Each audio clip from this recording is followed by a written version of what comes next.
Hi friends, मैं अमन। आज हम लोग जीएस के फैक्ट्स को देखेंगे जो आपके आगामी exam group D, NTPC, BSSC के लिए महत्वपूर्ण साबित होगा। चलिए चलते हैं क्वेश्चन नंबर 1 से।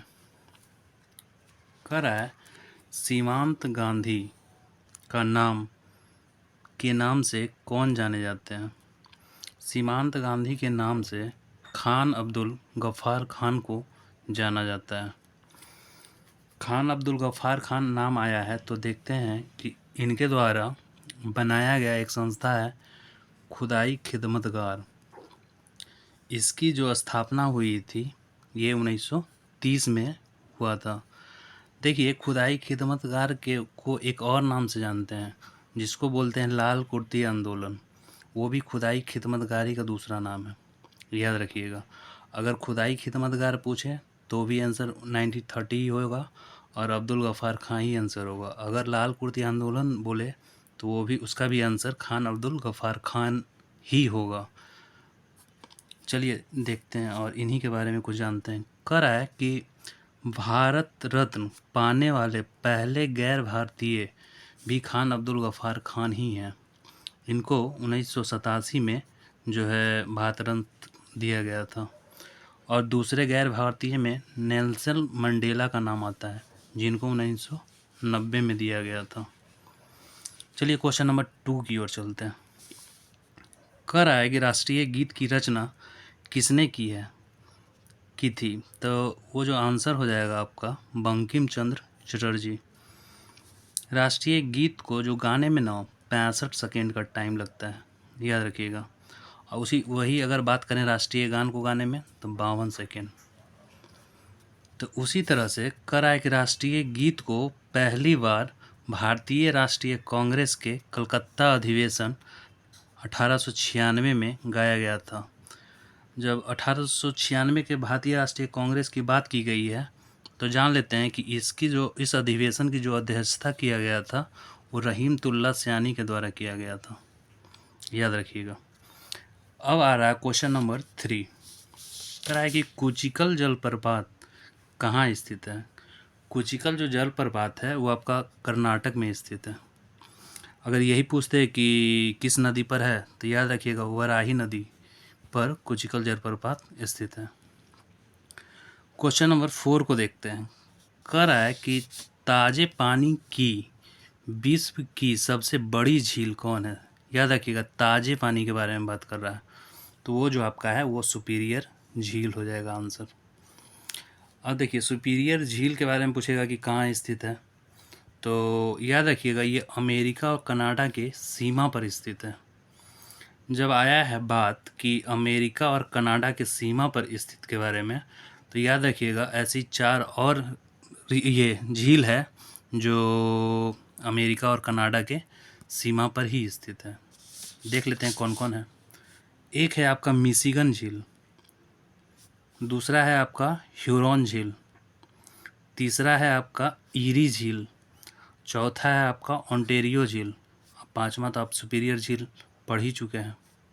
तो याद रखिएगा ये पांचों जो झील है वो अमेरिका और कनाडा के सीमा पर स्थित है। चलिए क्वेश्चन नंबर 5 को देखते हैं।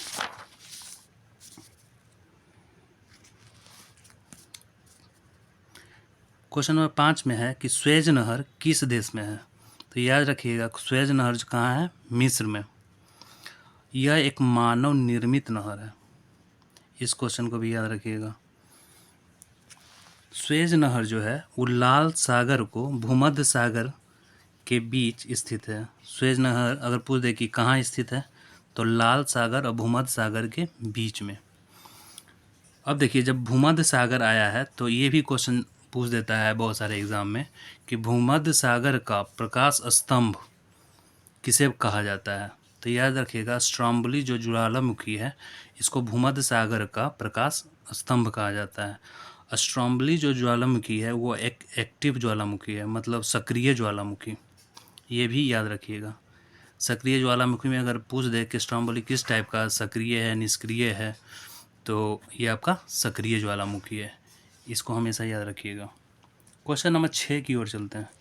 कह रहा है रडार का विस्तारित रूप क्या है? तो विस्तारित रूप कहने का मतलब यही कह रहा है आपको कि फुल फॉर्म इसका क्या होगा। तो इसका जो फुल फॉर्म हो जाएगा वो रेडियो डिटेक्शन एंड रेंजिंग हो जाएगा। अच्छा, जब राड के बारे में जब फुल फॉर्म पूछा है तो इसके बारे में जान लेते हैं कि इसका काम क्या है। तो ये एक ऐसा उपकरण है जो रेडियो तरंगों का उपयोग करके आसपास की वस्तुओं का पता लगा सकता है। इस लाइन को भी याद रखिएगा। क्वेश्चन नंबर 7 की ओर चलते हैं। कह रहा है कि डीपीटी का विस्तारित रूप क्या है, यानी कि इसमें भी फुल फॉर्म पूछ दिया है। डीपीटी का जो मतलब विस्तारित या फुल फॉर्म जो होगा वो हो जाएगा डिप्थीरिया, पर्टुसिस एंड टिटेनस। याद रखिएगा, डिप्थीरिया, पर्टुसिस एंड टिटेनस। अब यहाँ से एक क्वेश्चन आपको और याद रखना पड़ेगा कि जैसे ये जो डीपीटी है ये एक टीका का नाम है। तो जब ये टीका का नाम है तो ये दिया कब जाता है? तो देखिए, ये जॉइंट दिया जाता है डिप्थीरिया, पर्टुसिस और टिटनस, तीनों बीमारी में ये बच्चों को दिया जाता है। अब देखिए, डिप्थीरिया आया है तो ये जो बीमारी है किस चीज़ से होने वाला है? जीवाणु, विषाणु, प्रोटोजोआ, ऐसे करके बहुत सारा पूछ देगा। तो याद रखिएगा, डिप्थीरिया जो एक जीवाणु जनित रोग है। ये जो मतलब इससे जो प्रभावित अंग होता है वो श्वास नली होता है। उसी तरह से पर्टुसिस के बारे में भी पूछ देगा। देखिए, एक चीज़ और याद रखिएगा, पर्टुसिस जो है इसको काली खांसी के नाम से भी जाना जाता है। पर्टुसिस जो बीमारी है ये भी एक जीवाणु जनित रोग है। तो अगर पूछ देगा कि पर्टुसिस से कौन सा अंग प्रभावित होता है तो याद रखिएगा श्वसन तंत्र प्रभावित होता है। अब टिटेनस जो है, तो टिटेनस जो है ये भी एक जीवाणु जनित रोग है, इसको भी याद रखिएगा। ये भी एक जीवाणु जनित रोग है, इससे भी जो है तंत्रिका तंत्र प्रभावित होता है। चलिए क्वेश्चन नंबर 8 की ओर चलते हैं। कह रहा है कि राष्ट्रपति को शपथ कौन दिलाता है?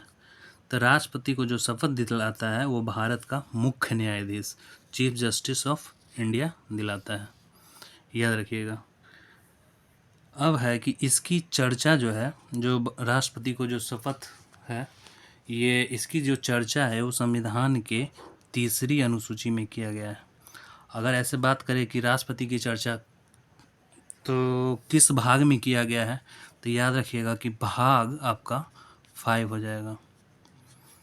उसी तरह से बोल देगा कि राष्ट्रपति के शपथ किस अनुच्छेद के तहत दिलाया जाता है, तो इसका आंसर हो जाएगा अनुच्छेद 60। क्वेश्चन नंबर 9 की ओर चलते हैं। कह रहा है कि बेकिंग सोडा का रासायनिक नाम क्या है? तो याद रखिएगा, बेकिंग सोडा का जो रासायनिक नाम हो जाएगा वो सोडियम बाइकार्बोनेट, यानी कि NaHCO3। याद रखिएगा।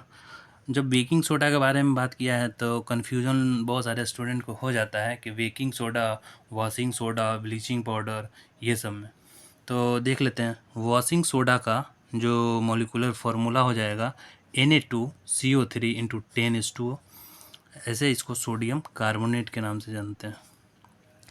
ब्लीचिंग पाउडर के बारे में अगर बात करें तो इसका जो मॉलिक्यूलर फार्मूला हो जाता है वो कैल्शियम ऑक्सीक्लोराइड या कैल्शियम हाइपोक्लोराइड।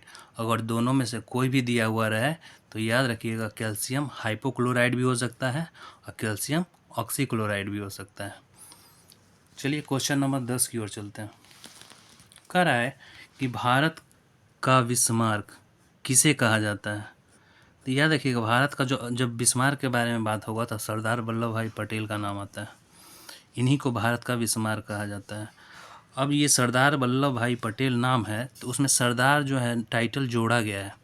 तो ये जो सरदार का जो टाइटल है ये बारदोली की महिलाओं के द्वारा दिया गया था। याद रखिएगा, ये सरदार का टाइटल बारदोली की महिलाओं के द्वारा दिया गया था।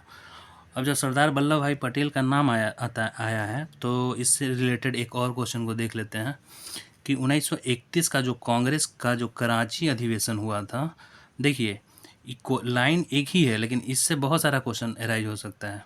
कराची अधिवेशन की जो अध्यक्षता किया गया था वो सरदार पटेल ही के द्वारा किया गया था। तो आपसे ऐसे करके क्वेश्चन पूछ देगा, बताइए कि कराची अधिवेशन की अध्यक्षता किसके द्वारा किया गया था? सरदार पटेल। 1931 का जो अधिवेशन हुआ था वो कहाँ हुआ था, जिसकी अध्यक्षता सरदार पटेल ने किया था, तो वो था कराची अधिवेशन। अब देखिए कराची अधिवेशन इम्पोर्टेंट इसलिए है क्योंकि इस अधिवेशन में मौलिक अधिकार जो है उसकी मांग की गई थी। इस तरह से आपका 10 क्वेश्चन कंप्लीट होता है।